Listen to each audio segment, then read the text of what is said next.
بسم الله والحمد لله والصلاة والسلام على رسول الله صلى الله عليه وآله وصحبه وسلم تسليما كثيرا. سيدنا النبي صلى الله عليه وسلم بيقول في حديث صحيح في صحيح مسلم: من صلى الصبح فهو في ذمة الله، وفي رواية: من صلى الصبح في جماعة. من صلى الصبح فهو في ذمة الله، فلا يطلبنكم الله بشيء من ذمته، فإنه من يطلبه بشيء من ذمته يدركه ثم يكبه على وجهه في النار.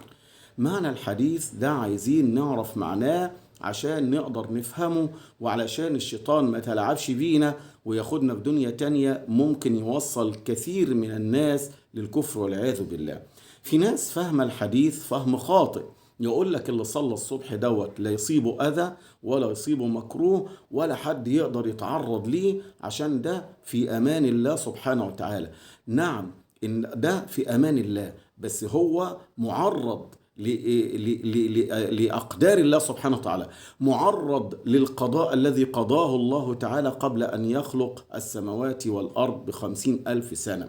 ربنا سبحانه وتعالى كتب مقادير الخلائق قبل أن يخلق السماوات والأرض ب50,000 سنة. فمعنى ان اللي يصلي الصبح ده في ذمة الله، يعني في امان الله، يعني في ضمان الله، يعني في حماية الله، يعني المفروض ان محدش يتعرض له بأذى، يعني المفروض ان محدش يتجرأ عليه ويأذيه، لانه لما حد يتجرأ عليه ويأذيه معناه انه بيعرض نفسه للحرب مع الله سبحانه وتعالى. طيب، ده معناه ان الانسان اللي صلى الصبح ممكن يتعرض لحادث، ممكن يتعرض لمكروه، ممكن حد يعتدي عليه، ممكن حد يظلمه، ممكن. لكن ده اللي بيعمل كده بقى، ده بيعرض نفسه لغضب الله وبيعرض نفسه للحرب مع الله سبحانه وتعالى. فربنا سبحانه وتعالى يدركه ثم يكبه في النار والعياذ بالله.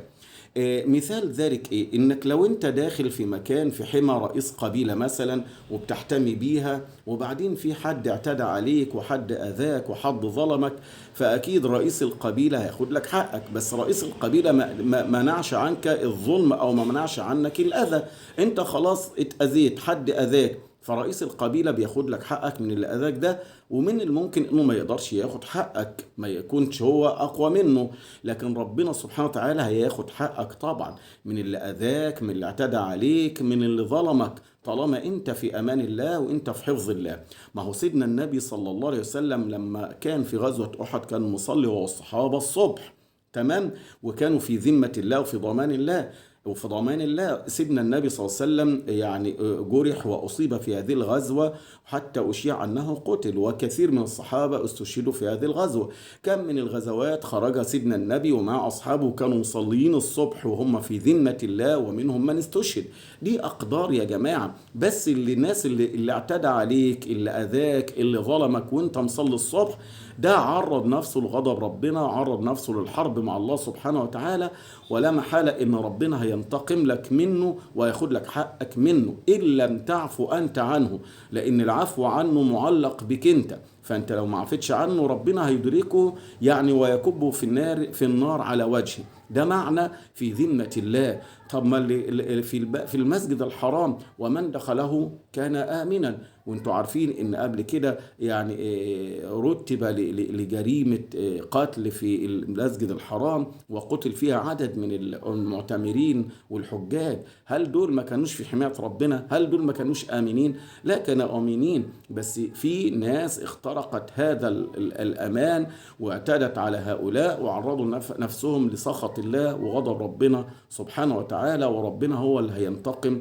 منهم إن لم يكن قد انتقم منهم. فده معنى من صلى الصبح فهو في ذمة الله. اللي صلى الصبح ده في أمان الله وفي ضمان الله وفي حماية الله، لكنه معرض برضه لأقدار الله سبحانه وتعالى. لكن اللي يعتدي عليه واللي هيأذيه واللي هيضره لا محالة إن ربنا هينتقم منه، وشر انتقام عاجلا أو آجلا.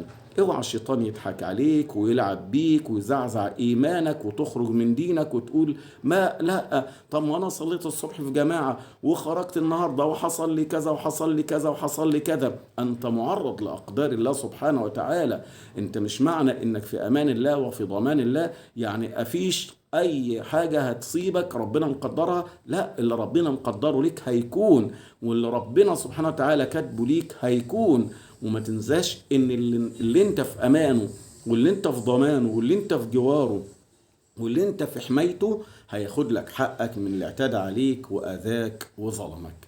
اقول قولي هذا واستغفر الله لي ولكم، والسلام عليكم ورحمة الله وبركاته.